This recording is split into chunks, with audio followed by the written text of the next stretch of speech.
The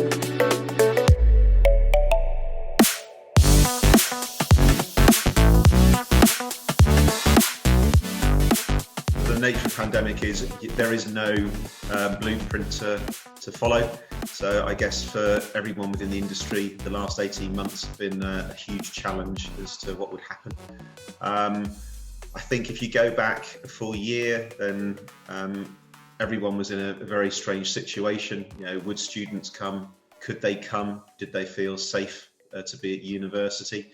Whereas I'm pleased to say, as we sit here now, just at the start of November 21, I think the sector has got back to some sort of normality. I think occupancy rates seem pretty good across the sector. There seems a lot of activity in the sector, a lot of investment coming in. I think we've learned things along the way. I think in terms of what the student wants, I think in terms of working with the universities to make sure that there's cooperation there. And I think, it's just probably brought a few of the conversations that were on the agenda a little bit further forward, such as ESG and the like. So, yeah, I think there has been changes, but I hope we're on a better path moving forward. Within the sector, there is no one size fits all. So, we're seeing in different cities, in different parts of the UK, the market sort of varies a fair bit. HMO is very sort of buoyant in some cities, but in other cities, PBSA seems to be sort of more prevalent.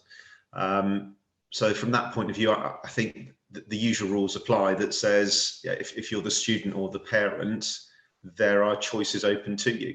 So, is it about, dare I say, value for money? Is it about working to a certain budget? Or are there people that are saying, well, I've got more disposable income available to me, and I want different things for my study?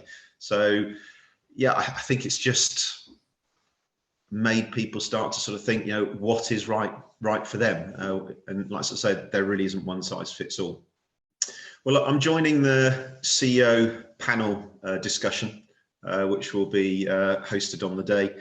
So there'll be a number of us talking about resilience of the PBSA sector through COVID, and what's happened, what does the future look like?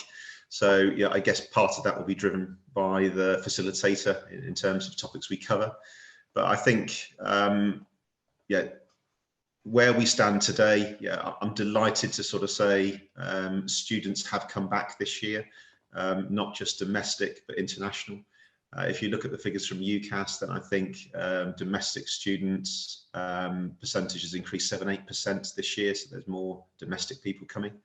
I think that's driven by, job market's probably an interesting place at the moment, as is the apprenticeship schemes. So I sort of think that, higher education is a good investment for our younger people. I think in terms of sort of, moving forward internationally as well, I think that's buoyant outside of Europe. So, I think Asian students are still coming.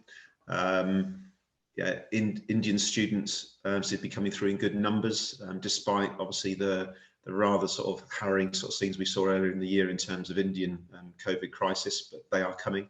But interestingly, I guess the one area of international students that has been hit is Europe. And I think that's actually more to do with Brexit. And I think we've sort of seen figures sort of 35-40% down in numbers from Europe. The face-to-face stuff is paramount to me. I'm a big believer in people by people, and although we're all very used to Zoom and Teams calls these days, which do a great job and has cut down some travel that we were all used to be doing, I don't think you can beat that face-to-face stuff. I was at an event over the summer, and it was interesting to see that the breakout sessions were the thing that really made that event, where people just wanted to catch up over a coffee and a slice of cake and have a chat to people they hadn't seen for a long time. So as you mentioned there, if you look at the agenda for the event in December, we've got representation from across the whole spectrum, from students, from universities to investors, to operators.